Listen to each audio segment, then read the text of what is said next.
আল্লাহর নবীকে ইহুদিরা এমন জাদু করলো, জাদুর প্রভাবে আল্লাহর নবী বিশ্ব নবী দিন দিন অসুস্থ হয়ে যাইতেছে। আল্লাহর নবী হাঁটতে পারে না, চলতে পারে না, বিছানায় শুয়ে পড়ছে। এত অসুস্থ হয়ে গেলেন আল্লাহর নবী, মসজিদে পর্যন্ত যাইতে পারে না। এমন ভাবে আল্লাহর নবীকে ইহুদিরা জাদু করছে, চিন্তা করা যায়? আল্লাহর নবী বলছে, সাহাবীরা রে, ওই ইহুদি জাদুকর আমাকে এমন ভাবে জাদু করছে, আমি নবী না হইয়া যদি তোমাদের মতো সাধারণ মানুষ হইতাম তাহলে আমি পাগল হইয়া রাস্তায় রাস্তায় ঘুরতাম। শুধু আমি নবী হওয়ার কারণে আল্লাহ আমাকে টিকায় রাখছে। আল্লাহু আকবার। আল্লাহর নবী কোন চিকিৎসায় আল্লাহ রাসূল সুস্থ হয় না। দিন দিন আমার কলিজার টুকরা নবী অসুস্থ হয়ে যাইতেছে। দিন দিন আমার কলিজার টুকরা নবী বিছানা থেকে উঠতে পারে না, এত অসুস্থ হয়ে গেছে আল্লাহর নবী। আল্লাহ তাআলা দেখলেন তার হাবিব অসুস্থ, ইহুদি জাদু করে আল্লাহর নবীকে একেবারে অসুস্থ করে রেখেছে। আল্লাহর নবী অসুস্থ হয়ে গেছে। আল্লাহ তাআলা ডাক দিয়া বললেন, জিবরাইল যাও যাও, জমিনে যাও। ওই ইহুদি আমার হাবিব মুহাম্মদ সাল্লাল্লাহু আলাইহি সাল্লামকে এমন ভাবে জাদু করেছে, জাদুর প্রভাবে আমার হাবিব মুহাম্মদ সাল্লাল্লাহু আলাইহি সাল্লাম অসুস্থ হয়ে গেছে। ও জিবরাইল যাও, পৃথিবীর কোন ডাক্তার, কোন চিকিৎসা আমার হাবিবকে ভালো করতে পারবে না। এই জাদু থেকে মুক্তি পাওয়ার জন্য আমি কোরআনুল কারীমের 2টা সূরা নাজিল করলাম। 1 নম্বরে হলো সূরাতুল ফালাক। কোন সূরা? 2 নম্বরে হলো সূরাতুন নাস। যাও জিবরাইল, এই 2টা সূরা নিয়ে আমার হাবিবের কাছে যাও। আমার হাবিবকে যেয়ে বলো এই 2টা সূরা তেলাওয়াত করে যাতে আমার হাবিব তার শরীরের ভিতরে ফু দেয়, দম দেয়। এই সূরা তেলাওয়াত করে শরীরের মধ্যে ফু দেওয়ার সাথে সাথে এই সূরার প্রভাবে তার জাদু যা আছে সব কিছু কেটে যে আমার হাবিব সম্পূর্ণ সুস্থ হয়ে যাবে। আমি আল্লাহ এই সূরার উসিলায় আমার হাবিবকে সুস্থ করে দিব। আল্লাহু আকবার। জিবরাইল আমিন এসে বললেন, ওগো আল্লাহর নবী, আল্লাহ তাআলা আপনার উপর যেই 2টা সূরা নাজিল করেছে, সূরাতুল ফালাক আর সূরাতুন নাস, এই 2টা সূরা তেলাওয়াত করে আপনি আপনার শরীরের মধ্যে ফু দেন, দেখবেন আল্লাহর কোরআনের এই 2টা সূরার উসিলায়, এই 2টা সূরার প্রভাবে আল্লাহ তাআলা আপনাকে সুস্থ করে দিবে। আল্লাহু আকবার। আল্লাহ নবী সূরাতুল ফালাক আর সূরাতুন নাস পুরা শরীরের মধ্যে ফু দিলেন, সাথে সাথে আল্লাহর নবী সুস্থ হয়ে গেছে। সাথে সাথে আল্লাহ রাসূল সুস্থ হয়ে গেছে। এখন সূরাতুন নাসের অর্থ কি? আল্লাহ বলছেন, কুল আউযু বিরাব্বিন নাস। নবী আপনি বলেন, কুল আউযু বিরাব্বিন নাস এর অর্থ কি? নবী আপনি বলেন, আমি মানুষের রব, মানুষের আল্লাহর কাছে আমি আশ্রয় চাই। আমরা আশ্রয় চাই কার কাছে? দুনিয়ার কোন মানুষের কাছে, দুনিয়ার কোন কবিরাজের কাছে, দুনিয়ার কোন জাদুকরের কাছে? আমরা কার কাছে আশ্রয় চাই? দেখেন আল্লাহ তাআলা কত সুন্দর করে আমাদেরকে বুঝাই দিতেছেন, কুল আউযু বিরাব্বিন নাস। নবী আপনি বলেন, আমি মানুষের রব আল্লাহর কাছে আশ্রয় চাই। মালিকিন নাস, এই পৃথিবীর অধিপতি কে? জোরে বলেন। এই পৃথিবীর অধিপতি মানুষের রব আমি আল্লাহর কাছে সাহায্য চাই। ইলাহিন নাস, মানুষের রব, মানুষের ইলাহ কে? জোরে বলেন। আমাদের ইলাহ আল্লাহ, আমাদের ইলাহ আল্লাহ তাআলা বলেন, নবী আপনি বলে দেন, ইলাহিন নাস, মানুষের ইলাহ, মানুষের রবের কাছে আমি সমস্ত অনিষ্টতা থেকে পানা চাই। এই হলো সূরা নাসের অর্থ। ও আল্লাহর বান্দারা, যেটা বলছিলাম, আবু জেহেল রাত 3টা বাজে আল্লাহর নবীর কোরআন শোনার জন্য বাইতুল্লাহ চলে যেত। শুধু আবু জেহেল না, আবু জেহেলের সাথে যত সাঙ্গ পাঙ্গ আছে তারাও আল্লাহর নবীর কোরআন শুনতে যাইতো। হঠাৎ এমন একদিন দেখা গেল রাত 3টা বাজে মক্কার সব যুবকরা যায়া বাইতুল্লাহর চতুর্পাশে দাঁড়ায়া দাঁড়ায়া রাত 3টা বাজে আল্লাহর নবীর জবানে কোরআন শুনতেছে। এই খবর যখন মক্কার জমিনে ছড়িয়ে গেল, মক্কার প্রতিটা মানুষ যখন জানতে পারলো, শোনো শোনো, রাত 3টা বাজে মুহাম্মদ ইবনে আব্দুল্লাহ মক্কার বাইতুল্লাহ এমন মধুর সুরে কোরআন পড়ে। চলো গো যুবকরা, ঘুমায়ও না। বাংলাদেশের যুবকরা রাত 3টা বাজে জায়গা জায়গা যেমন করে আর্জেন্টিনা ব্রাজিলের ফুটবল খেলা দেখে, আর মক্কার যুবকরা রাত 3টা বাজে জেগে জেগে এক বন্ধু আরো 10 বন্ধুকে দাওয়াত দিয়া নিয়া আল্লাহর জমিনে কোরআন শুনতো। আল্লাহ রসুলের জবানে কোরআন শুনতো মক্কার যুবকরা। এই দৃশ্য যখন চলতে লাগলো, আবু জেহেল দেখলো মক্কার কোন যুবক আর রাত্রবেলা ঘুমায় না, সবাই মুহাম্মদের কোরআন শুনতে আসে। আবু জেহেলদের মাথা খারাপ হয়ে গেল। তারা মিটিং এ বসলো, শোনো, এইভাবে আর চলতে দেওয়া যায় না, এইভাবে আর চলতে দেওয়া যায় না। মক্কার যুবকরা যেইভাবে কইরা মুহাম্মদের কোরআন শুনতেছে, এইভাবে যদি কোরআন শুনে আর কিছুদিন পরে আর মক্কার জমিনে একজন কাফেরও খুঁজে পাওয়া যাবে না, সব যুবকগুলো কালেমা পড়ে মুসলমান হয়ে যাবে। তাহলে কি করা যায়? এখন থেকে এমন আইন করো যাতে করে আর মুহাম্মদের কোরআন শুনতে কেউ না যায়। বাইতুল্লাহর চতুর্পাশে কারফিউ জারি করো, বাইতুল্লাহর চতুর্পাশে কারফিউ জারি করো, যাতে কেউ মুহাম্মদের কোরআন শুনতে যেতে না পারে। মক্কার বড় বড় লিডাররা মিটিং কইরা তারা সিদ্ধান্ত নিল, আজ থেকে কেউ মুহাম্মদের কোরআন শুনতে যাবে না, যদি যায় তাহলে তার 10 বছরের জেল হবে। কি হবে? 10 বছরের জেল হবে। আপনারা যে কোরআন শুনতে আসছেন, আপনাদেরকে কেউ পিটাইবো নাকি? কেউ মারবো নাকি? কেউ হুমকি দামকি দিছে নাকি? হুমকি দামকির দিন শেষ না। বাংলাদেশে এমন অবস্থা ছিল, মাহফিল পর্যন্ত করতে দেয় নাই। মাহফিলের অনুমতি আনতে গেলে ওসি আর ডিসির পায়ের ভিতরে 5 কেজি সরষের তেল মাখতে হইছে। এটা আবু জেহেলের চেয়ে নিকৃষ্ট, ঠিক কিনা বলেন? যারা যুগে যুগে ওয়াজ মাহফিল নিয়া, ধর্মীয় মাহফিল নিয়া যারা এই সমস্ত কাজ করবে, তাদেরও কিন্তু আবু জেহেলের মতো পরিণতি হবে। কথা বল। আল্লাহর কোরআনের মাহফিল নিয়েও শান্তি নাই বাংলাদেশে। প্যান্ডেল বন্ধ করে দিত, মাইক বন্ধ করে দিত, হুজুরকে কইতো হুজুর মাহফিলে আইবেন না। ওরা আবু জেহেলের চেয়েও খারাপ। আবু জেহেল কাফের হয়েও কোরআন শুনতে যাইতো। দেখেন কিভাবে যায়। আবু জেহেল নিজের হাতে নোটিশ লেখলো, বাইতুল্লাহ নোটিশ লেখা টানায় দাও কাবার দেয়ালের পাশে, আজ থেকে কেউ মুহাম্মদের কোরআন শুনতে আসবে না, আসলে কয় বছরের জেল? 10 বছরের। মক্কার গলিতে গলিতে মাইকিং করে দিছে, অ্যানাউন্স করে দিছে, এই সাবধান, কেউ মুহাম্মদের কোরআন শুনতে যাবা না, গেলে কিন্তু 10 বছরের জেল। আবু জেহেল যখন এই আইন করলো, মক্কার মানুষগুলো ভয়ে থরথর করে কাঁপতেছে। মক্কার মধ্যে সব মানুষগুলো ভয়ে ভীত সন্ত্রস্ত হয়ে গেছে। আজ থেকে আর মুহাম্মদের কোরআন শুনতে যাওয়া যাবে না।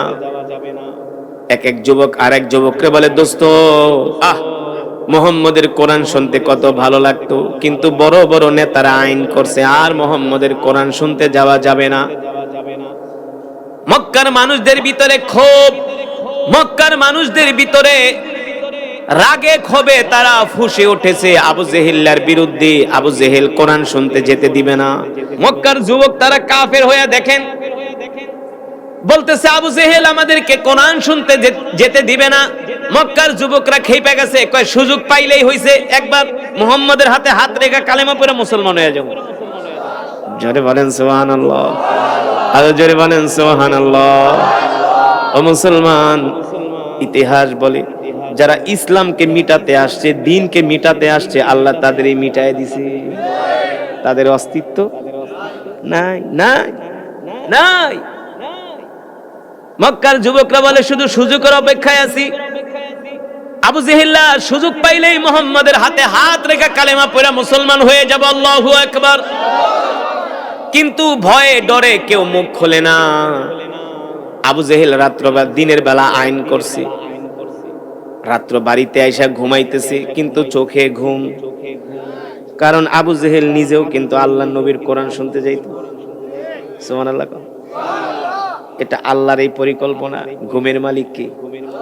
আরে মিয়া, আল্লাহ যদি আপনার ঘুম না দেয়, আপনি যত চেষ্টা করেন ঘুমের ট্যাবলেট খাইলেও ঘুম। ওয়াজআলনা নাওমাকুম সুবাতা, আল্লাহ বলে রাত বানাইছি তোমাদের ঘুমের জন্য, আর ঘুম আমি দেই। ঘুম কে দেয়? আল্লাহ দেয়।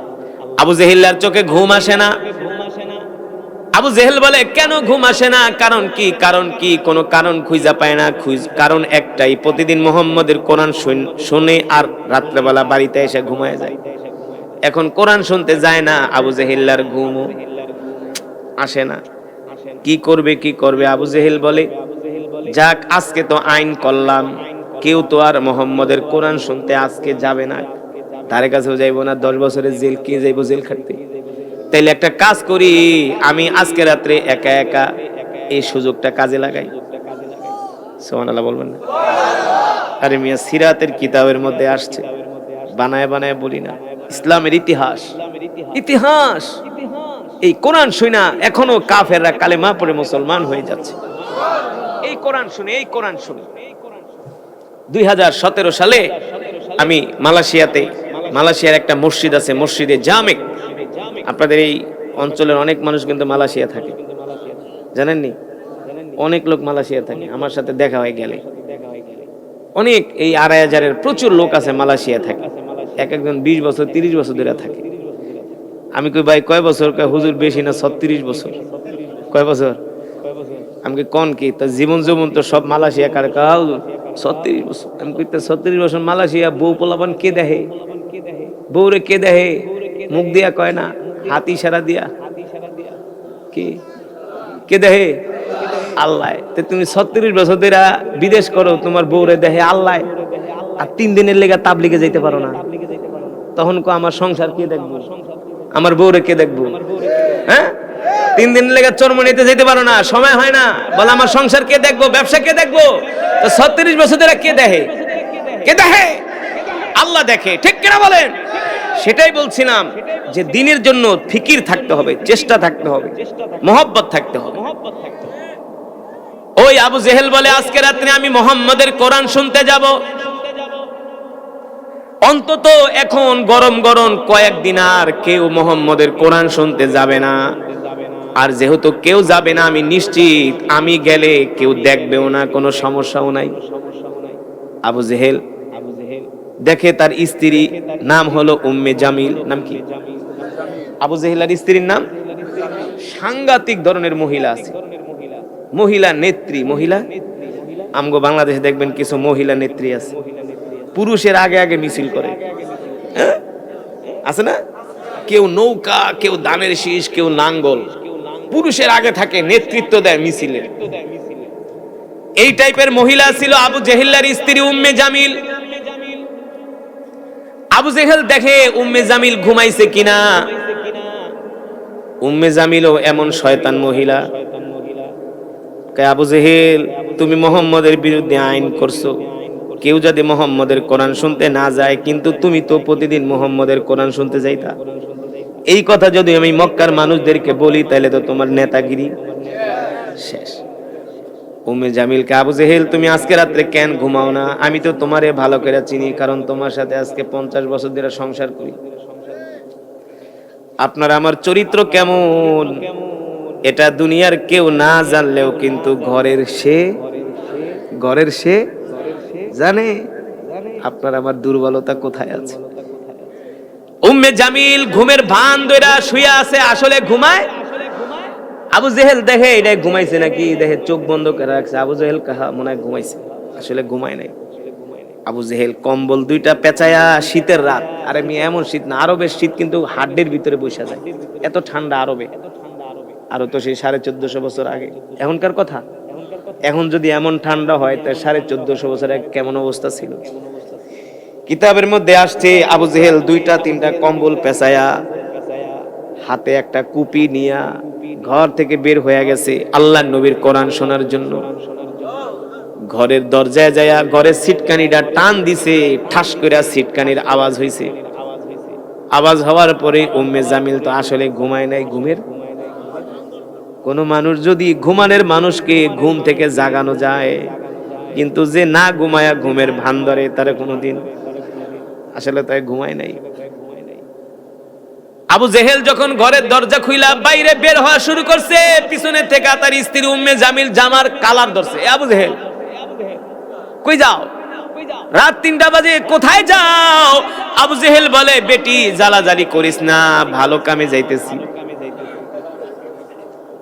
সুবহানাল্লাহ করবেন। আসলেই তো ভালো কাজে যায়, কোরআন শোনার চেয়ে কি ভালো কাজ আছে নাকি? কিন্তু আবু জেহেল তো আর বলতে পারে না আমি মুহাম্মদের কোরআন শুনতে যাই। তাহলে তো উম্মে জামিল বলবে তুমি না আইন করলা কেউ যাতে মুহাম্মদের কোরআন শুনতে না যায়। এখন তুমি আইন ভঙ্গ করতেছো আবু জেহেল, কাজটা তো ঠিক করলা না। আমি মক্কার মানুষদের কাছে বলে দিব। আবু জেহেল বলে বেটি জ্বালাজালি করিস না, যাইতে দে যাইতে দে, মুহাম্মদ কোরআন পড়বে এই কথা আবু জেহেল তার স্ত্রীকে বলে না। উম্মে জামিল বলে আবু জেহেল কোন ভালো কাজে যাবা আগে আমাকে বলো। আবু জেহেল বলে স্ত্রীরে জ্বালাজালি করিস না, যাইতে দে যাইতে দে যাইতে দে। বলে না দিব না দিব না। কই যাইবা আগে আমাকে বলো আমাকে বলো। এবার আবু জেহেল বলে শোনো প্রিয়তমা, তোমাকে আমি বলতে পারি একটা শর্ত আছে, মক্কার কোন মানুষকে তুমি আর আমি ছাড়া তৃতীয় কোন পক্ষ যাতে এই কথা না শোনে। উম্মে জামিল বলে আমি বলবো না, তুমি বলো কোথায় যাবা এত গভীর রজনীতে। আবু জেহেল বলে শোনো, আমি মুহাম্মাদের বিরুদ্ধে আইন করছি কেউ যাতে মুহাম্মাদের কোরআন তেলাওয়াত শুনতে না যায়, কিন্তু আমি যে আইন করছি আমি তো বিপদে পড়ে গেছি। মুহাম্মাদের কোরআন তেলাওয়াত না শুনলে তো এখন আমার নিজেরই ঘুম আসে না। উম্মে জামিল বলে আবু জেহেল তোমারও যেমন মুহাম্মাদের কোরআন না শুনলে ঘুম আসে না, আমারও তো একই অবস্থা। আল্লাহু আকবার। আবু জেহেল আমাকে সাথে করে নিয়ে যাও নিয়ে যাও। আবু জেহেল কয় না না না, মহিলা মানুষ হইলো অলস, ভুল করে, তোমারে নিলে একটা না একটা ভুল করবা আর দেরি করবা। কেন তুমি যেমনে বলো এমনিই যাব, কেউ দেখবে না কেউ বুঝবেও না। আবু জেহেল কয় যদি আমার সাথে যাও তাহলে আগে পর্দা করো। কি করো? বলে চোখ ঢাকো, হাত ঢাকো, কান ঢাকো, নাক ঢাকো, যাতে মক্কার মানুষ তোমারে কেউ দেখে না না চিনি। তুই বোরকা পরবি না, পর্দা করবি না, আল্লাহ কেমনে করায়, ঠিক না? এদেশে যারা নারীবাদী আছে না, পর্দার বিরুদ্ধে কথা কয় আছে না, পর্দার ওয়াজ করলেই নারীবাদীদের গায়ে আগুন জ্বলে। যখন বাংলাদেশে করোনা আইছে ঠিকই তো তোরা পর্দা করছিস, মাস্ক একটা না চারটা লাগাইছস, কথা কন, এটা পরছস ওইটা পরছস, পুরো প্যাকেট হয়ে বেরিয়েছস। হ্যাঁ, মেডিকেলে আরো বেশি। কই আমরা তো এত কিছু করি নাই। আল্লাহ আমাদের বাঁচাইছে কি বাঁচাইছে না? যারা বেশি করোনারে ভয় পাইছে ওদেরকেই করোনায় ধরছে, ঠিক কিনা বলেন? এবার উম্মে জামিল বলে আবু জেহেল আমাকেও সাথে করে নিয়ে যাও। আবু জেহেল বলে নিতে পারি, তাহলে কাজ কর, কম্বল দিয়া চোখ পেঁচা, চোখ ঢাক, নাক ঢাক, হাত ঢাক, পাও ঢাক, চুল ঢাক, যাতে তোরে কেউ না চিনতে পারে। এবার উম্মে জামিল দুইটা কম্বল দিয়া, একটা কম্বল দিয়া মাথা ঢাকলেন আর একটা দিয়া শরীর ঢাকলেন। এবার শরীর আর মাথা ঢেকে আবু জেহেলের পিছনে পিছনে যাচ্ছে। ওরা যেতে যেতে বাইতুল্লাহর চত্বরে যখন গেল, বাইতুল্লাহর দেওয়ালের পাশে ট্যাক লাগায়া লাগায়া বৈশা বৈশা আল্লাহর কোরআন শুনতেছে। আল্লাহর মধুর কোরআন শুনতে শুনতে এক পর্যায়ে আবু জেহেল উম্মে জামিল দুইজনে ঘুমায়া পড়ছে। কি করছে? ঘুমায়া পড়ছে। কোরআন শুনলে কিন্তু ঘুম আসে, জানেন? কোরআন তেলাওয়াত শুনলে ঘুম আসে, মসজিদে গেলে ঘুম আসে, ইবাদত করলে, জিকির করলে, এটা আল্লাহর রহমত। ঘুমাইছে পড়ছে। ওইদিকে আবু লাহাব, উতবা, সাইবা, আবু সুফিয়ান, ওলীদ ইবনে মুগিরা কয় আজকে কেউ যাইবো না, আমরা এই সুযোগটা কাজে লাগাই। এক করতে করতে সব চোরগুলো একসাথে গেছে। সব চোরগুলা কি একসাথে গেছে, আর সবগুলা যায় কাবার দেয়ালের পাশে বৈশা বৈশা কোরআন শুনতে শুনতে সবগুলা ঘুমায় গেছে। আল্লাহু আকবার। এই ঘুম আসলে ওরা ঘুমায় নাই ইচ্ছা করে, আল্লাহ ওদের চোখে ঘুমাই না দিছে, আল্লাহ ওদেরকে লজ্জা দেওয়ার জন্য। অমাকারু অমাকারাল্লাহ ওয়াল্লাহু খায়রুল মাকিরিন। আল্লাহ বলে তোমরাও পরিকল্পনা করো, ষড়যন্ত্র করো, আমি আল্লাহও পরিকল্পনা করি, কিন্তু আমার পরিকল্পনার কাছে তোমাদের পরিকল্পনা নস্যাৎ হয়ে যায়, ঠিক কি বলে? এবার যখন তারা কোরআন শুনতে শুনতে ঘুমায় গেছে, সকালবেলা সূর্য উদিত হয়েছে, আর সকালবেলা যখন সূর্যের আলোটা বের হয় তখন শরীরে লাগলে কিন্তু একটা গরম ভাব আসে, ঠিক কিনা? আবু জেহেল ঘুমাইতেছে, হঠাৎ করে সূর্যের আলো এসে তার কপালে পড়ছে, দেখি গরম লাগে। কিরে গরম লাগে কেন? মনে করছে আবু জেহেল ঘরে ঘুমায় রয়েছে, কিসের এমন ঘুম? চোখের ভিতরে দেখে কাবার দেয়ালের পাশে হেলান দিয়া ঘুমায় গেছে। আবু জেহেলার স্ত্রীও কম্বল মোড়া দিয়া ঘুমায় পড়ছে। এবার আবু জেহেল্লা ধাক্কা দিয়ে কয় বেডি ওঠ, কই ঘুমাইছস? কয় বাড়ি থেকে। বাড়িতে তাকায় দেখে কাবার দেয়ালের পাশে ঘুমায় রয়েছে। আল্লাহু আকবার। আবু জেহেল কয় তাড়াতাড়ি দৌড় মার, মক্কার মানুষ যদি দেখা ফালায় তাইলে কিন্তু বড় বিপদ। এবার আবু জেহেল তার স্ত্রীর নিয়ে একেবারে রাস্তা দিয়ে দৌড় শুরু করছে। ভুলে আবু জেহেলের স্ত্রী উম্মে জামিল কম্বল একটা ফালায় গেছে। কি করছে? একটা কথা আছে না, চোর চুরি করলে প্রমাণ একটা রাই খাই যায়। কম্বল একটা ফালায় মহিলা মানুষ দৌড় মারছে। ওই দিক দিয়ে দেখে উতবা, সাইবা, ওলীদ ইবনে মুগিরা, আবু সুফিয়ান দেখে আবু জেহেল আর তার স্ত্রী দুইটা জনমের মতো দৌড়াইতেছে। উতবা, সাইবা, আবু লাহাব রেখা দেখছে ওই যে আবু জেহেল, ওই ভালো হইছে ভালো হইছে। উতবা কে না, ঘটনা একটা ঘটে গেছে, কম্বল একটা রাইখা গেছে উম্মে জামিল। ওরা যে শয়তান চালাক, যায় জিজ্ঞেস করলে বলবে যে আমরা মুহাম্মদের কোরআন শুনতে যাই না, আমরা যাই নাই। আবু লাহাবকে তাইলে প্রমাণ, কম্বলটা নিয়ে আয়, প্রমাণ থাকুক। এবার কম্বল নিয়ে আইছে। উতবা কম্বল তার গায়ে জড়ায়া উতবাও দৌড় মারছে। আল্লাহর কি ইশারা, দৌড় মারতে মারতে 2-3 তারা 4-5 জন 4 রাস্তা দিয়া দৌড় মারতে মারতে সবাই যায় এক রাস্তার মুখামুখি, যায় সংঘর্ষ হয়ে গেছে। শাখা রোড 4টা, মেইন রোড একটা। 2,500 মেইন রোড কয়টা? শাখা রোড অনেকগুলা। শাখা রোড দিয়া কেউ এদিক দিয়ে দৌড়ায়, কে এদিক দিয়ে দৌড়ায়। দৌড়াইতে দৌড়াইতে আচমকা তারা একজন আরেকজনের মুখোমুখি সংঘর্ষ। আবু লাহাব দেখে আবু জেহেল দৌড়ায় আসতেছে, আবু সুফিয়ান দেখে আবু লাহাব দৌড়ায় আসতেছে, আবার উতবা দেখে আবু জেহেল দৌড়ায় আসতেছে। এক রাস্তার মুখোমুখি হইয়া আবু জেহেল ডাক দিছে, এ উতবা, এত সকালবেলা দৌড়ায় দৌড়ায় কোন দিকে যাইতেছো? কারণ কি? কই গেছিলা? কোথায় গেছিলা? উতবা সাইবা বলে, আবু জেহেল তুমি যেখানে গেছো আমরাও সেইখানে গেছিলাম। সুবহানাল্লাহ। আবু জেহেল তুমি যেখানে গিয়েছিলে আমরাও সেখানে গেছিলাম। আবু জেহেল চেয়ে বেটা কই গেছি মানে? আবু জেহেল ক্ষমতা দেখায়ও না, গরম দেখায়ও না, প্রমাণ কিন্তু আছে। কি আছে? বেটা কি প্রমাণ আছে? এই যে দেখো তোমার স্ত্রীর কম্বল আমার কাছে, তোমার স্ত্রীর। তুমি নিজে আইন কইরা তুমি মুহাম্মাদের কোরআন শুনতে আসো, এই কথা আমি মক্কার সব জনগণকে বইলা দিমু। আবু জেহেল ছিল জ্ঞানী মানুষ, ওর নাম কিন্তু আসলে আবাল হিকাম, জ্ঞানের পিতা, জ্ঞানের। আবু জেহেল বুঝছি এই জায়গায় ঘোলাটে করা যাবে না, অন্যায় তো করছি, তার মানে ছোট হইয়া আস্তে করে বাড়িতে যাইগা, নাইলে চিল্লা পাল্লা করলে তো মান সম্মান আরো যাইব। আবু জেহেল কে বাবারে তোর লাগে এখানে আমি চিল্লাইতে রাজি না, বাড়িতে দৌড়। আবু জেহেল বাড়িতে যায় তার স্ত্রী উম্মে জামিলকে গালাগালি করে, কইছিলাম না বেড়ি তুই যাইস না, বলছিলাম না কম্বল তো একটা রাইকেছস, প্রমাণ তো একটা আছে, নালে তো কইতাম আমরা যাই না, আমরা কিছু জানি না। এখন তো কম্বল তো একটা উতবার কাছে, উতবার মুখ বন্ধ করার লেগে তো আমার বড় সমস্যা, কি করা যায়? এবার উম্মে জামিল রে গালাগালি করে। উম্মে জামিলকে আবু জেহেল গালি দিও না, আর জীবনে তোমার কথা অমান্য করব না। আবু জেহেল কয় ঠিক আছে, তাইলে কাজ একটা করা যায়।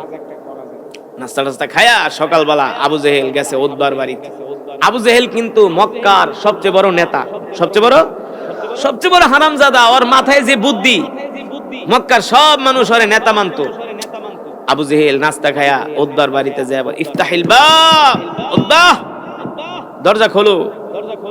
উতবাই তো কয় গরিবের বাড়িতে হাতির পাড়া তো আর এমনে না। আবু জেহেল তুমি এত বড় নেতায় আমার বাড়িতে আইছো, তুমি তো আমার বাড়িতে আসার লোক না, তুমি যে কেন আইছো বুঝছি। এবার আবু জেহেল উতবার বাড়িতে যায়, উতবা বয় তোর সাথে কথা আছে। লিডার এত সকালবেলা আমার বাড়িতে আসলেন, কেন আইছি ওটা তুই নিজেও জানোস। এবার আবু জেহেল অনুতপ্ত হইয়া ছোট হইয়া বিনয়ের সাথে, উতবা আমার সম্মান এখন তোর হাতে, আমার সম্মান তুই চাইলে আমারে জিরো করতে পারোস, তুই চাইলে আমারে হিরো বানাইতে পারোস। কি হইছে কোন? শোন উতবা, মুহাম্মাদের কোরআন যে আমি একা শুনতে গেছি বিষয়টা এমন, তোরাও কিন্তু গেছস। উতবা কে হ্যাঁ গেছি, কিন্তু আপনি তো আগে গেছেন, আর আইন তো আপনি করছেন। আইন কি আপনি করছেন? আপনি আইন করে আপনি কেন গেলেন? আমরা ছোট নেতা আমরা গেছি, কিন্তু আপনি কেন গেলেন? এবার আবু জেহেল ডাক দিয়ে বলে, উতবা এ উতবা আমাকে একটা প্রশ্নের জবাব দে। মুহাম্মাদের কোরআন শোনার বিরুদ্ধে আমি আইন করলাম, আইন করে আমি আইন ভঙ্গ করলাম। কেন যে ভঙ্গ করছি উতবা জানোস না? যেই দিন মুহাম্মাদের কোরআন তেলাওয়াত না শুনি সেই দিন আমার ঘুম আসে না। মুহাম্মাদের কোরআন তেলাওয়াত শোনার জন্য আমি লালায়িত হয়ে যাই, মুহাম্মাদের কোরআন শোনার জন্য রাত্রবেলা আমি পাগল হয়ে যাই। মুহাম্মাদের কণ্ঠ, মুহাম্মাদের তেলাওয়াত আমাকে এতটা আকৃষ্ট করে। কিন্তু আল্লাহ তাআলা তো আবু জেহেলের কপালে হেদায়েত রাখে নাই। যদি হেদায়েত রাখতো তাহলে কিন্তু আবু জেহেল ঠিকই মুসলমান হইত। আল্লাহ হেদায়েত রাখছে কিন্তু খাত্তাবের ছেলে ওমরের কপালে। আল্লাহ নবী দোয়া করছিলেন, আল্লাহ ইসলামের শক্তি বৃদ্ধির জন্য হয় আবু জেহেলকে আপনি হেদায়েত দেন অথবা ওমরকে।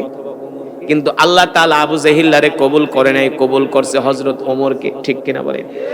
আবু জেহেল বলে, উতবারে মুহাম্মাদের কোরআন তেলাওয়াত না শুনলে আমি রাত্রবেলা ঘুমাইতে পারি না। মুহাম্মাদের বিরোধিতা দিনের বেলা করি, রাত্রবেলা আবার বেহায়ার মতো তার কোরআন শুনতে যাই। উতবা বল এর কারণ কি, এর কারণ কি? উতবা বলে, আবু জেহেল কিছু মনে করবেন না, আমি ছোট মুখে একটা বড় কথা বলি, আপনি কষ্ট পাবেন না, রাগ করবেন না। শোনেন, আমি যতটুকুন পর্যন্ত ধর্মীয় কিতাব আমি পড়েছি, জেনেছি, বুঝেছি, ইহুদি বড় বড় পণ্ডিতদের জবানে আমি যতটুকুন শুনেছি, আমরা যতই মুহাম্মাদের বিরোধিতা করি না কেন, মুহাম্মদকে যতই কষ্ট দেই না কেন, মুহাম্মদের বিরুদ্ধে যতই ষড়যন্ত্র করি না কেন, আমার কেন যেন মনে হয় মুহাম্মদকে আমরা বিরোধিতা করে দমাইতে পারবো না, তাকে আমরা থামাইতে পারবো না। এর কারণ হলো মুহাম্মদ যেটা তেলাওয়াত করে এটা দুনিয়ার কোনো মানুষের কবির কাব্য নয়, দুনিয়ার কোনো মানুষের লেখা কোনো কবিতা নয়, এটা হলো একমাত্র আল্লাহর জবানের কালাম, আল্লাহর জবানের কালাম। আবু জেহেল মুহাম্মদ যেটা তেলাওয়াত করে এটা পৃথিবীর কোনো মানব রচিত কোনো কিতাব, কোনো কবিতা না, এটা আল্লাহর জবানের কালাম। আর মুহাম্মদ হলো আল্লাহর নবী। আল্লাহু আকবার। মুহাম্মদ হলো কি? আর কিছুদিন পরে মুহাম্মদ মক্কার ক্ষমতা দখল করবে। আবু জেহেল, তোমার ক্ষমতা মক্কায়, আর আমাদের ক্ষমতাও থাকবে না, মুহাম্মদের হাতে মক্কার ক্ষমতা চলে যাবে। আল্লাহু আকবার। জোরে বলেন আল্লাহু আকবার। আবু জেহেল এই কথা শোনার পরে অসুস্থ হয়ে পড়ল। বলস কি বলে, হ্যাঁ লাভ নাই। মক্কার যুবকগুলো তার জন্য পাগল। মক্কার যুবকগুলো কি মুহাম্মাদের জন্য পাগল। আল্লাহর বান্দারা, আল্লাহর হাবিব বিশ্বনবী রাহমাতুল লিল আলামিন বলেছেন, কুল্লুকুম রাঈন ওয়া কুল্লুকুম মাসউলুন আন রাঈয়াতিহি। আল্লাহ তাআলা প্রত্যেকটা মানুষকে এই দুনিয়ার জমিনে দায়িত্ব দিয়া পাঠিয়েছেন। ঠিক কিনা বলেন? কি দিয়া? প্রত্যেকটা মানুষকে আল্লাহ তাআলা দায়িত্ব দিয়া দুনিয়ার জমিনে পাঠিয়েছেন। দায়িত্ব হলো আমাদের প্রত্যেকের ঈমানি দায়িত্ব হলো আল্লাহর জমিনে আল্লাহর দ্বীন কায়েম করার জন্য চেষ্টা করা। ঠিক কিনা বলেন? আল্লাহর জমিনে আল্লাহর দ্বীন কায়েম করার জন্য মেহনত করা, ফিকির করা। কিন্তু আমরা আল্লাহর জমিনে আল্লাহর দ্বীন কায়েমের জন্য আমাদের কোনো চেষ্টা নাই, ফিকির নাই, চিন্তা নাই, ভাবনা নাই। আমরা শুধু চিন্তা করি কিভাবে টাকা কামাবো, অর্থ কামাবো, বাড়ি করব, গাড়ি করব। কথা বলেন? এই কারণে আমরা দুনিয়া নিয়ে ব্যস্ত হয়ে পড়ি। ফজরের সময় মানুষ উইঠা নামাজ না পড়া ব্যবসা করার জন্য চলে যায়।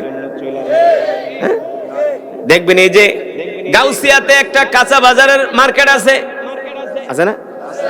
আমরা তো মাঝে মাঝে সকালবেলা ওয়াজ করে যখন এই গাউসিয়া দিয়া যাই, হাজার হাজার মানুষ এই গাউসিয়া কাঁচা বাজারে ভিড় জমায়, কারণ বাজারে ভিড় জমায়, শাম বাজারে ভিড় জমায়, যাত্রা বাড়িতে ভিড় জমায়, কিন্তু নামাজ পড়ে না। কথা বল। ভোর 4টা বাজে ওঠে দুনিয়ার ব্যবসা করার জন্য, অর্থ কামানোর জন্য। রাত 4টা বাজে উঠা কেউ তরকারি বেচে, কেউ মাছ বিক্রি করে, কেউ গরু, কেউ খাসি বিক্রি করে। ঠিক কিনা বলেন? শুধু ফিকির আর ফিকির, চিন্তার চিন্তা, শুধু দুনিয়ার ব্যবসা করা।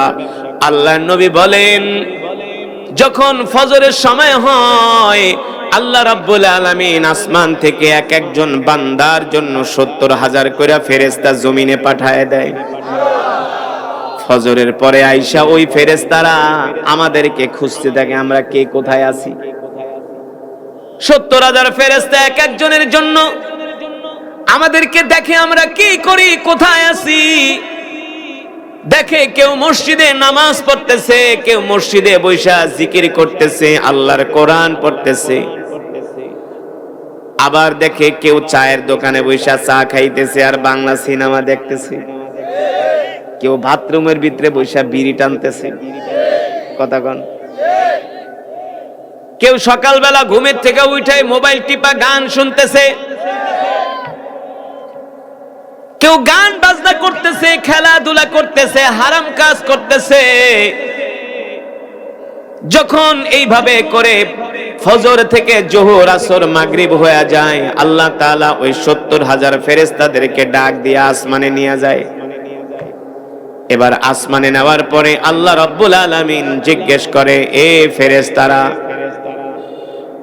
আমি তোমাকে আব্দুর রহমানের জন্য পাঠাইছিলাম, কামাল উদ্দিনের জন্য পাঠাইছিলাম, জামাল উদ্দিনের জন্য পাঠাইছিলাম। তোমরা দুনিয়ার জমিনে যায়া আমার আব্দুর রহমানকে কোন অবস্থায় দেখছো?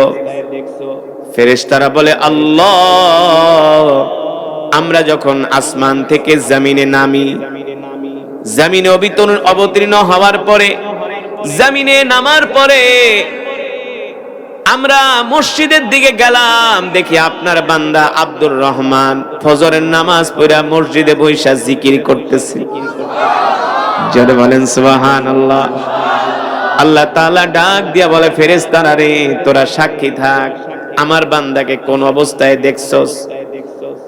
তখন আব্দুর রহমানের জন্য যে 70,000 ফেরেশতা আল্লাহ দুনিয়ার জমিনে পাঠাইছে, আল্লাহ নবী বলে, আল্লাহ তাআলার এত ফেরেশতা, এত ফেরেশতা, এই 70,000 ফেরেশতা দুনিয়াতে একবার আসার এই চান্স পাইছে, আর কোনোদিন সুযোগ পাবে না।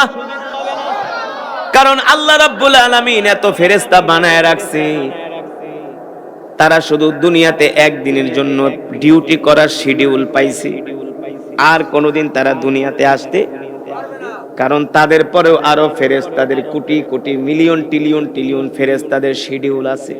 সুবহানাল্লাহ বলেন। আল্লাহ তাআলা ডাক দিয়া বলে, ফেরেশতারা বল বল বল, আমার আব্দুর রহমান, আমার কামাল উদ্দিন, জামাল উদ্দিন রে কোন অবস্থায় দেখছস?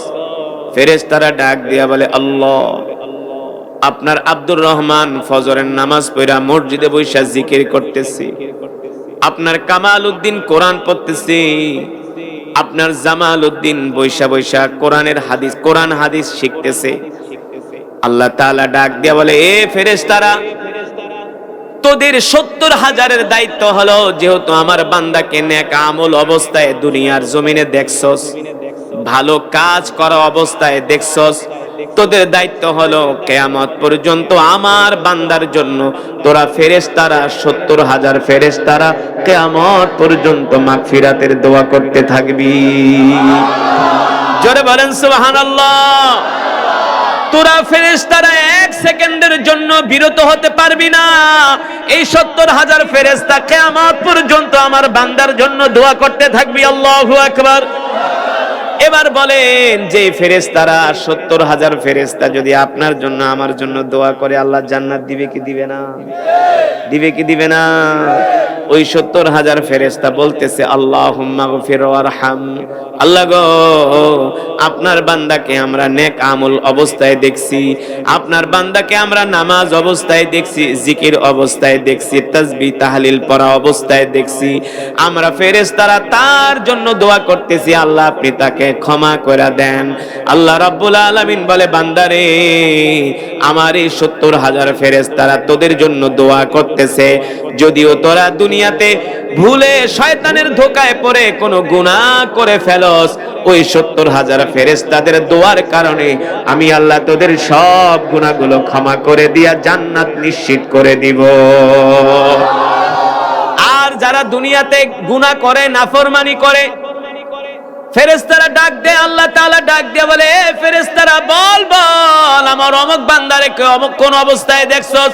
তখন ফেরেশতারা বলে, আল্লাহ সারাদিন আপনার বান্দার পিছনে ঘুরলাম, দেখি আপনার বান্দা চার দোকানে বসে চা খায়, সিনেমা দেখে, নাটক দেখে, ক্রিকেট খেলে, ফুটবল খেলে, মোবাইলে হারাম জিনিস দেখে, হারাম কাজ করে।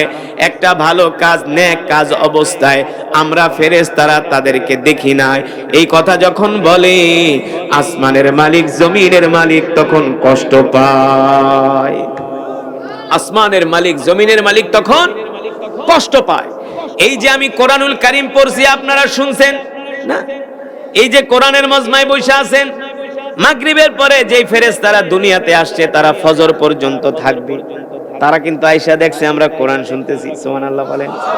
ওই ফেরেশতারা আমাদের জন্য কিয়ামত পর্যন্ত দোয়া করতে থাকবে। আল্লাহু আকবার। ও মুসলমান, শুধু এখানেই শেষ নয়, আজকে যারা কোরআনের মজমায় আসছেন সকলেই এক খতম করে করে কোরআনুল কারীমের সওয়াব পেয়েছেন। কয় খতম? কিভাবে বলেন তো? বলতে পারবেন? মাশাআল্লাহ। কোন সূরা পড়ছি? কুল হু আল্লাহ। আমার শ্রোতাগুলো অনেক চমৎকার, আল্লাহ তাদের উপর রহম করেন। খুব মন দিয়ে শুনছেন। আমি সূরাতুল ইখলাস 3 বার পড়েছি।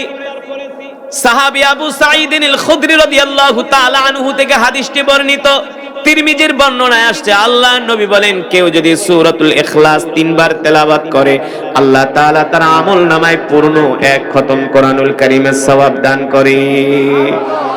ও মুসলমান, আল্লাহর বান্দারা, আল্লাহর গোলামেরা,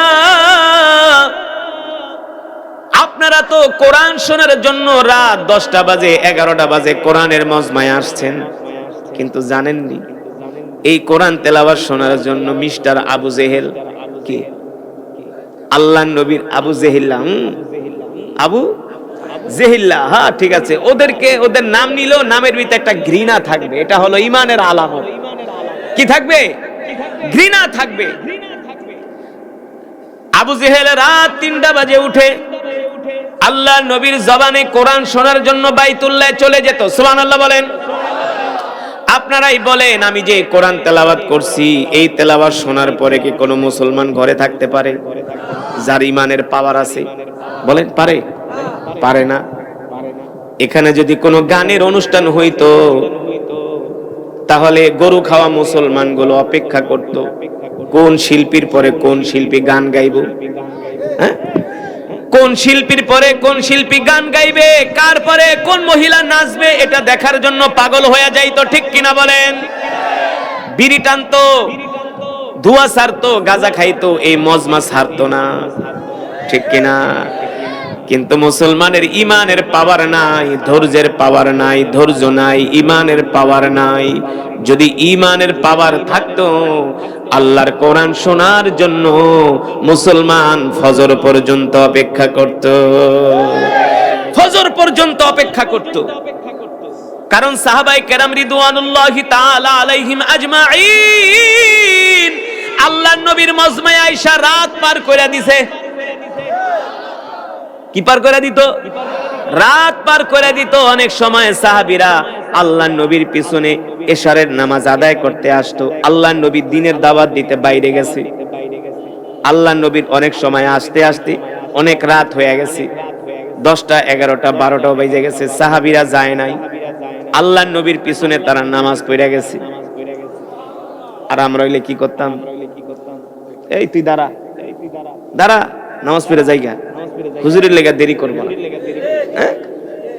অথচ আল্লাহ রাসূল বলেছেন, ইন্নাল উলামা ওয়ারাসাতুল আম্বিয়া, উলামায়ে কেরাম হলো নবীর ওয়ারিস। ঠিক কিনা বলেন? আল্লাহর নবী বলে, উম্মত আমি যখন দুনিয়াতে থাকবো না তোমরা আমার ওয়ারিস, আমার আলেমদেরকে ভালোবাসবা। ঠিক কিনা বলেন? কেউ যদি আলেমদেরকে ভালোবাসে আল্লাহর নবী বলেন সে আমাকে ভালোবাসলো। কেউ যদি কোনো আলেমকে কষ্ট দিল সে আমি নবীকে কষ্ট দিল। ঠিক কিনা বলেন? উলামায়ে কেরামের মজমায় যদি না আসেন, উলামায়ে কেরামের কথা যদি না শোনেন, তাহলে আপনাদেরকে কোরআনের বয়ান কে শোনাবে বলেন? এবার আসেন আল্লাহর বান্দারা, আল্লাহ তাআলা সূরা নাস কেন নাজিল করলো, কোন প্রেক্ষাপটে, কোন পরিস্থিতিতে, কোন কারণে আল্লাহ নাজিল করলো? জানার দরকার আছে কি আছে না? সম্মানিতা মা বোনরা, আপনারাও ভালো করে খেয়াল করবেন। এই সূরাটা আল্লাহ রাব্বুল আলামিন এই প্রেক্ষাপটে নাজিল করলেন।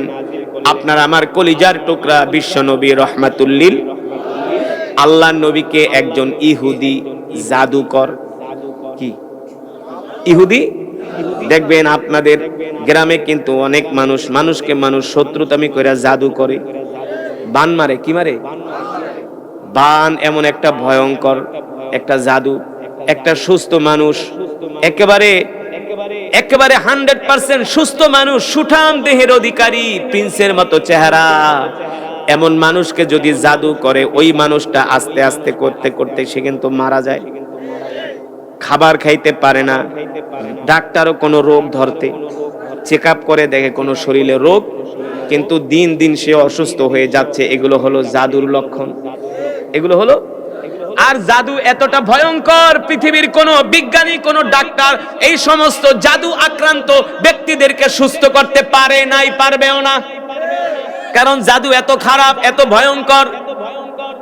ঠিক আল্লাহর নবী রাহমাতুল লিল আলামিন যখন মক্কার জমিনে কোরআনের দাওয়াত দেয়, আল্লাহর নবীর কোরআনের দাওয়াত পায়া মক্কার কাফেররা, যুবকরা দিন দিন কালেমা পড়ে মুসলমান হয়ে যায়। ইহুদিরা দেখলো এইভাবে যদি মুসলমানের সংখ্যা বাড়তে থাকে, আর কিছুদিন পরে মক্কার জমিনে আর কাফের খুঁজে পাওয়া যাবে না। তাহলে কি করো, মুহাম্মদকে দুনিয়ার জমিন থেকে বিদায় করে দাও। কিভাবে মুহাম্মদকে কালো জাদু করো, ব্ল্যাক ম্যাজিক করো, মুহাম্মদকে এমন ভাবে আক্রান্ত করো যাতে মুহাম্মদ অসুস্থ হইয়া মুহাম্মদ দুনিয়ার জমিন থেকে চলে যায়। বলেন নাউজুবিল্লাহ। ইতিহাস সাক্ষী, যুগে যুগে কালে কালে যারাই কোরআনের বিরোধিতা করছে, আল্লাহ ওদের 14 গোষ্ঠী সুদা ধ্বংস করে দিয়েছে। ওই যে আবু জেহিল্লা, কে আবু জেহিল্লা? আমার নবীকে এমন কোন কষ্ট নাই আবু জেহেল দেয় নাই। আজকে ওর বাড়িরে আল্লাহ বাথরুম বানাইছে। আবু জেহিল্লার বাড়িতে বাথরুম করছেন কি করছেন না? হ্যাঁ, আমরা আগে মক্কা মদিনায় গেলে, মক্কা শরীফ গেলে আগে খুঁজি আবু জেহিল্লার বাড়ি কোনটা। প্রস্রাবে ধরলেও করি না, যেই বরকতটা যে আবু জেহিল্লার বাড়িতে ঢালুম। গত উমরায় গেছি, এক বুড়া নোয়াখালীকে, হুজুর আর একটু দেখা দেন আবু জেহিল্লার বাড়ি কোনাই। আমি আন্নে কিরবেন কাই হেনে যে হিসু করুম। আল্লাহর কোরআনের বিরোধিতা করার কারণে এই বেইজ্জতি, ঠিক কিনা বলেন? মুসলমান, আমি যেটা বলছিলাম আপনাদের মনে আছে কিনা? আপনারা কোরআন শুনতে আসছেন রাত 10টা, 11টা, 9টা, 7টা, 8টা, 6টা, কিন্তু যে আবু জেহিল্লার কথা বললাম, এই আবু জেহেল আল্লাহর নবীর জবানে কোরআন শোনার জন্য রাত 3টা বাজে বাইতুল্লাহ যেত। কয়টায়? আর এখন বাজে কয়টা? এই 11টা বাজে। এখনই তো আমরা একেবারে কোমর ব্যথা হয়ে গেছি, ঠ্যাং ব্যথা হয়ে গেছে, মাশাআল্লাহ প্রেসার বাইরে গেছে, বাড়ে নাই। আরে এই এলাকার মুসলমানের, আশেপাশের মুসলমানের যদি ইমানের পাওয়ার থাকতো, এই কোরআন তেলাওয়াত শোনার পরে ঘর থেকে পাগলের মতো দৌড়ায় আসতো। কিন্তু আসবে কিভাবে? ইমানের পাওয়ার নাই। আর যদি বলতো সামুরকান্দির ছেলেরা ঢাকা থেকে 10টা মাইয়া ভাড়া করে আনছে, রাত্রেবেলা নাচ হইব, দেখবেন আশেপাশের সব যুবকগুলা দৌড়ায় আসতো। সঠিক নাকি মিথ্যা? আরে সবাই তো এই কোরআনের মজমায় আসতে পারবে না, কারণ 1000-এর মধ্যে 999 জন ছিটকায়া জাহান্নামে পড়ে যাইব, একজন যাব জান্নাতে। ঠিক কিনা বলেন? তার মানে আপনাদের এলাকায় যত মুসলমান আছে, এর মধ্যে আপনি পরিসংখ্যান করেন কয়জন মানুষ আর নামাজ পড়ে? শতকরা 2-3 জন মানুষের বেশি নামাজ, আর এই 3 জন মানুষই সবার আগে জান্নাতে যাইব। আর যেগুলা নামাজ পড়ে না, ওগুলা জান্নাতে যাইব কয়েক হাজার বছর, কয়েক কোটি বছর গুতানি পেদানি খাইতে খাইতে, মায়ের খাইতে খাইতে, তারপরে। ঠিক কিনা বলেন? কেন আল্লাহর প্রশংসা করব না? তিনি তো সারা পৃথিবী সৃষ্টি করেছেন। ঠিক কিনা? বয়ান কি কিছুক্ষণ চলবে? কিছু কথা শুনতে আপনারা রাজি আছেন? আসলে আমি যে আয়াতে কারিমা গুলো তেলাওয়াত করেছি, যে কোরআনুল হাকিম আমি তেলাওয়াত করছি, এর অর্থ যদি আপনারা বুঝতেন, এর ব্যাখ্যা বিশ্লেষণ কিছুও যদি বুঝতেন, তাহলে কিন্তু পুরা তেলাওয়াতটাই একটা বয়ান ছিল। পুরা তেলাওয়াতটাই কি? সুবহানাল্লাহ। আমি কোরআনুল হাকিমের তেলাওয়াত করেছি, আপনারা শুনেছেন, এক এক হরফে 10টি করে নেকি পেয়েছেন। কয়টা করে? 10টা। আমি যে কোরআন পড়েছি, আপনারা কি খুশি হয়েছেন?